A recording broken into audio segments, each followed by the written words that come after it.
नाज़रीन, बुलेटिन जी शुरुआत में वाक़े अहम ख़बर ॾियूं त इस्लामाबाद जी मक़ामी अदालत में इमरान ख़ान जी ज़मानत न थियण जोगा गिरफ़्तारी वारंट रद्द करण लाइ दाख़िल दरख़्वास्त ते ॿुधणी कई वई आहे।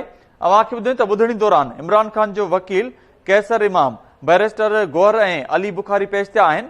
अदालत दलील ॿुधण बाद फ़ैसिलो महफ़ूज़ करे वरितो आहे।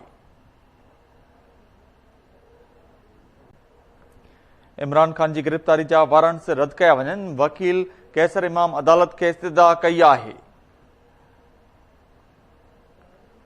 अव्हांखे अपडेट कयूं त इस्लामाबाद जी मक़ामी अदालत में इमरान ख़ान जी ज़मानत न थियण जोगा गिरफ़्तारी वारंट्स रद्द करण लाइ दाख़िल दरख़्वास्त ते ॿुधणी थी आहे।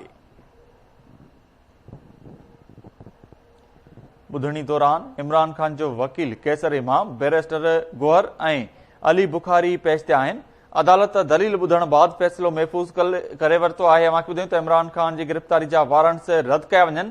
वकील कैसर इमाम अदालत खे इस्तदा कई आहे।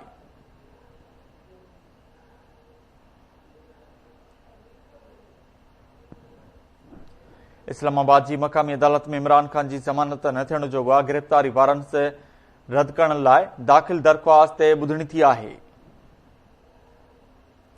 इन हवाले सां वधीक तफ़सीलनि लाइ सां लाइन ते मौजूदु आहे इस्लामाबाद मां केटी न्यूज़ जो रिपोर्टर इब्राहिम कुंभर। जी इब्राहिम, अपडेट कजो। जी बिल्कुल, ये डिस्ट्रिक्ट सेशन कोर्ट में इमरान ख़ान जा वारंट रद्द करण जे हवाले सां मुअत्तल करण जे हवाले सां दरख़्वास्त दाख़िल कई वई हुई। जंहिं दरख़्वास्त में इमरान ख़ान जा 2 वकील पेश थिया ऐं उन्हनि वकीलनि दलील ॾींदे चयो आहे त इमरान ख़ान जेको जेकॾहिं पेश अदालत में पेश थियण जे लाइ राज़ी हुजे त पुलिस हुनखे गिरफ़्तार नथी करे सघे। जंहिं ते अदालत जो चवणो त इमरान ख़ान जे वकीलनि 28 फ़रवरी ते इहो चई छॾियो त इमरान ख़ान पेश न थींदो। उन जे करे संदसि वारंट जारी थिया हुआ ऐं तव्हां जेके वारंट हाईकोर्ट में चैलेंज करे था सघां। जंहिं ते वकीलनि जो चवणो त असां सेशन कोर्ट जे कानूनी इख़्तियारनि खे हाईकोर्ट में चैलेंज करण जो फ़ैसिलो न आहे कयो। उन जे करे वापसि सेशन कोर्ट में आया आहियूं। सेशन कोर्ट उन ते रिलीफ ॾेई सघे थी।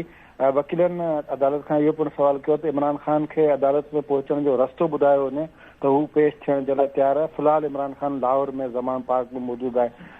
वारंट मुअत्तल करण जे हवाले सां दरख़्वास्त ते जेको मक़ामी अदालत आहे उन फ़ैसिलो महफ़ूज़ करे छॾियो। कुझु ई देरि में वारंट मुअत्तल था कया वञनि या बरक़रार रहनि था, उन बाबति अदालत फ़ैसिलो ॿुधाईंदी। जी, वॾी महिरबानी अपडेट करण लाइ इब्राहिम कुंभर।